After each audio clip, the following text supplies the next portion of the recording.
Morning बच्चों, मैं प्रदीप आपका स्वागत करता हूं आपके अपने चैनल प्रदीप फिजिक्स प्लैनेट में। तो आज हम लोग आ चुके हैं मैग्नेटिज्म और मैटर के 6 लेक्चर में। तो मैग्नेटिज्म और मैटर के 6 लेक्चर में हम लोग क्या पढ़ेंगे वो तो हम लोग जानेंगे ही, लेकिन जो लोगों ने 5th लेक्चर नहीं देखा वो फटाफट से जा करके 5th लेक्चर देखें ताकि आगे की चीजें हो जाए आपके लिए आसान। तो फटाफट से समझते हैं कि आज हम लोग आगे क्या देखा जाए, क्योंकि लास्ट टाइम हम लोगों ने मैग्नेटिज्म मतलब सब्सटेंस के मैग्नेटिक प्रॉपर्टी से रिलेटेड कुछ टर्म्स देखे थे। 2 टर्म्स देख लिया था।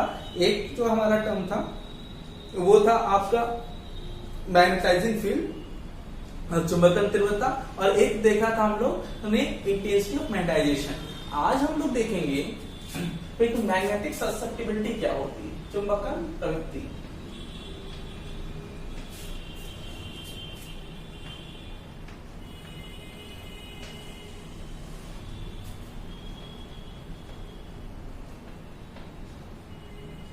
मैग्नेटिक ससेप्टिबिलिटी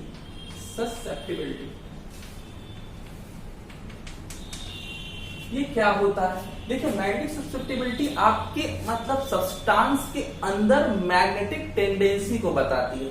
और मैग्नेटिक टेंडेंसी का पता कैसे चलता है कि उसके अंदर वो मैग्नेटिक प्रॉपर्टी कैसी है, अट्रैक्टिव है, रिपल्सिव है, ये कैसी है, ये कहानी हमको मैग्नेटिक ससेप्टिबिलिटी से ही पता चलेगी। ओके, तो मैग्नेटिक ससेप्टिबिलिटी बेसिकली क्या होता है? तो मैग्नेटिक ससेप्टिबिलिटी मतलब किसी पदार्थ की चुंबकन तीव्रता, उस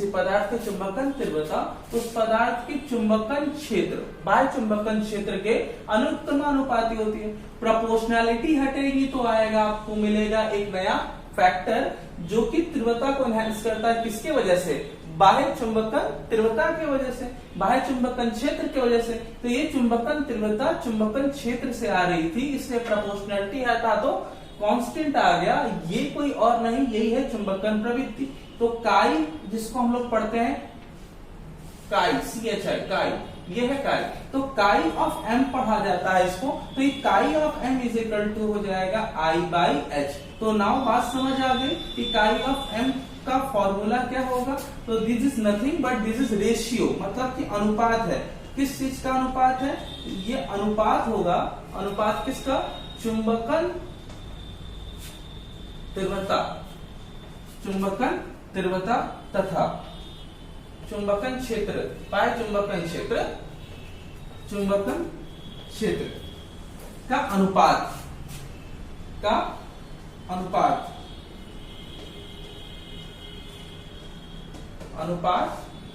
चुंबकन प्रवृत्ति कहलाता है। चुंबकन प्रवृत्ति कहलाता है। ध्यान दीजिएगा बच्चों कि यहाँ पे काई ऑफ m की वैल्यू हम लोग ये डिसाइड करते हैं कि कोई पदार्थ कैसा चुंबकन गुण रखता है। ये बात हमें इससे पता चल जाएगी। ओके, तो थोड़ा सा और आगे बढ़ते हैं और थोड़ा समझने की कोशिश करते हैं कि इसकी यूनिट क्या होगी। तो इसकी यूनिट बच्चों मैं बता दूं, I की यूनिट एम्पियर पर मीटर और इसकी भी एम्पियर पर मीटर। तो ये कैंसिल हो जाएगा, तो काई ऑफ m जो होगा वो क्या होगा? यूनिट लेस होगा और डायमेंशन लेस भी होगा। ये दोनों नहीं होंगे इसके, याद रखेंगे।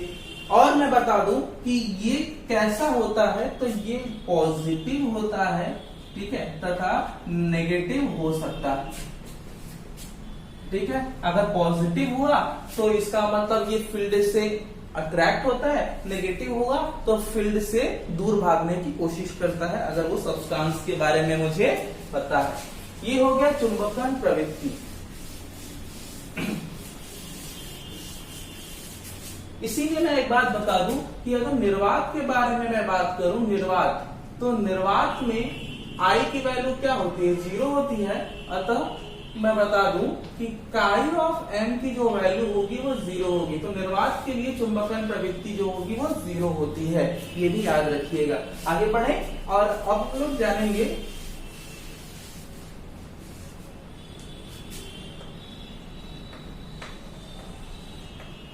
चुंबकशीलता। ठीक है, अब ये चुंबकशीलता क्या होती है? बेसिकली अगर मैं बात करूं चुंबकशीलता के बारे में, तो चुंबकशीलता का पता चलता है किसी पदार्थ के चुंबकीय क्षेत्र मतलब वही फ्लक्स डेंसिटी, चुंबकीय क्षेत्र फ्लक्स डेंसिटी और चुंबकन क्षेत्र जो कि बाहर से ला करके पदार्थ को चुंबकित करने के लिए इस्तेमाल होता है। ध्यान दीजिएगा किस पर डिपेंड करता है, चुंबकीय फ्लक्स घनत्व और बाहर की चुंबकन क्षेत्र पर डिपेंड करता है। अर्थात चुंबकशीलता जो कि पार्ट 4 है, इसे म्यू से दिखाते हैं। तो किसी पदार्थ की चुंबकशीलता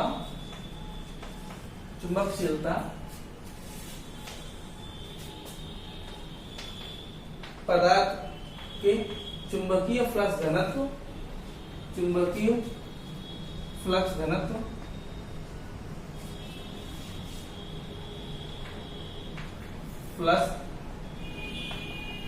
घनत्व तथा चुंबकन क्षेत्र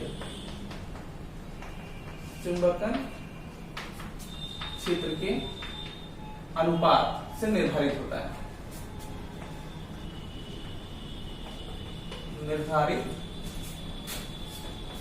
ध्यान दीजिएगा, ठीक है। इसे हम लोग म्यू से दिखाते हैं। तो म्यू इज इक्वल टू हो जाएगा बी बाई, तो mu is equal to B by H. ये म्यू ही डिसाइड करता है कि पदार्थ की चुंबकशीलता कैसी होगी, और ये डिसाइड होगी फ्लक्स घनत्व और बाहर के चुंबकीय क्षेत्र से, जो आपका बाहर का चुंबकन क्षेत्र है। तो यहां से इसकी यूनिट अगर निकालनी होगी बच्चों, तो ये यूनिट देता है आपका न्यूटन पर एम्पियर स्क्वायर होता है इसकी यूनिट, म्यू की यूनिट। अगर मैं म्यू के बारे में बात करूं तो इससे इसका डायमेंशन भी निकाल सकते हैं आप। इसकी आपका होमवर्क होगा, अगर आपको डायमेंशन निकालना है तो न्यूटन का डायमेंशन लिख लीजिए, एम्पियर का लिख लीजिए और सॉल्व करके म्यू का डायमेंशन निकाल सकते हैं। ओके, तो ये हो गया चुंबकशीलता किसी पदार्थ के लिए, किसी माध्यम के लिए। अब हम लोग डिस्कस करेंगे माध्यम की आपेक्षिक चुंबकशीलता क्या होती है। आपेक्षिक का मतलब रिलेटिव, आपेक्षिक चुंबकशीलता। जैसे अगर आपने कभी सुना हो कि आपेक्षिक घनत्व क्या होता है, तो उसी से आपको आपेक्षिक चुंबकशीलता का अंदाजा हो जाएगा। आपेक्षिक घनत्व का मतलब होता है जब किसी पदार्थ के घनत्व की तुलना हम निर्वात से या वायु से करते थे, निर्वात से अगर हम करते थे, वायु से हम करते थे, तो इसे हम लोग आपेक्षिक कहते थे। अगर घनत्व के बारे में बात करें तो घनत्व की तुलना हम कर सकते थे जल से, तो जल के सापेक्ष निकालते थे तो उसे आपेक्षिक घनत्व कहा जाता था। ऐसा ही कहानी यहाँ पर भी है। अगर हमें किसी पदार्थ के चुंबकशीलता की वैल्यू निकालनी है तो उसकी तुलना हम निर्वात से करते हैं। निर्वात क्योंकि हर जगह प्रेजेंट है, आसानी से अवेलेबल है, तो तुलना हमेशा निर्वात से होनी चाहिए। तो किसी पदार्थ की चुंबकशीलता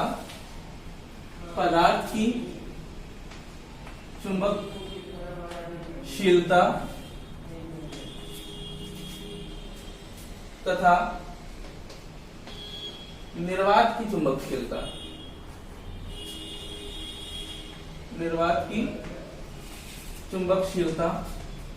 का अनुपात, निर्वात की चुंबकशीलता का अनुपात आपेक्षिक चुंबकशीलता कहलाता है। आपेक्षिक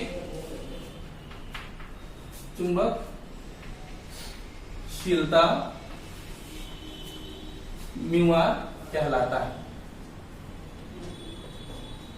ठीक है, इसे म्यू आर से रिप्रेजेंट करते हैं। तो mu R is equal to बच्चों क्या हो गया, ये हो जाएगा म्यू बाई म्यू नॉट। ध्यान दीजिएगा, mu by mu naught. Mu क्या है, किसी माध्यम की चुंबकशीलता, और म्यू नॉट क्या है, वो निर्वात की चुंबकशीलता को रिप्रेजेंट करता है। तो इस तरीके से अगर मैं इसकी यूनिट के बारे में बात करूं तो ये यूनिट लेस होता है, ये यूनिट लेस है। अगर यूनिट नहीं तो इसका डायमेंशन भी नहीं होना चाहिए, तो ये डायमेंशन लेस भी होता है।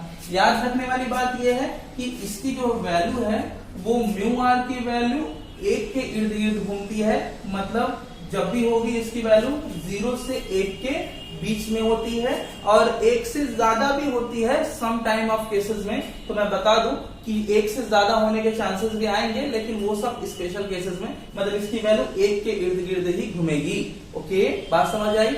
कब 1 से कम, कब 1 से ज्यादा, ये सारी चीजें आगे आने वाले टॉपिक में हम लोग डिस्कस करेंगे। ठीक, नेक्स्ट हम लोग देखेंगे कि म्यू और काई में कोई रिलेशन भी है क्या? तो हाँ, बिल्कुल इसके बीच में एक रिलेशन है। तो आइए हम लोग नेक्स्ट देखेंगे कि म्यू आर तथा काई ऑफ एम के मध्य संबंध स्थापित किया जाए।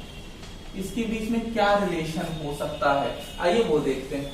सिंस हम जानते हैं चुंबकन क्षेत्र का एक रिलेशन है, सिंस हम जानते हैं, क्या जानते हैं? हम जानते हैं कि vector of H is equal to vector of B upon mu not minus vector of I। ये हम लोग चुंबकन क्षेत्र में पढ़ चुके हैं कि किसी पदार्थ के बाह्य चुंबकन क्षेत्र, मतलब बाह्य चुंबकन क्षेत्र H, वो चुंबकीय फ्लक्स घनत्व और चुंबकन तीव्रता के सदिश योग से प्राप्त होता है। तो सिंस अगर मैं इससे रिलेशन स्टैब्लिश करने की कोशिश करूं तो क्या बनाया जा सकता है? ओके, तो थोड़ा सा देखते हैं। अगर दोनों साइड में ये H है, ध्यान दीजिएगा, तो दोनों साइड में H से डिवाइड कर दें, तो लीजिए भाई H से डिवाइड किए देते हैं, तो वेक्टर ऑफ B ये H से डिवाइड कर दिया यहाँ भी, और यहाँ भी H से डिवाइड कर दिया, यहाँ पे H से डिवाइड कर दिया।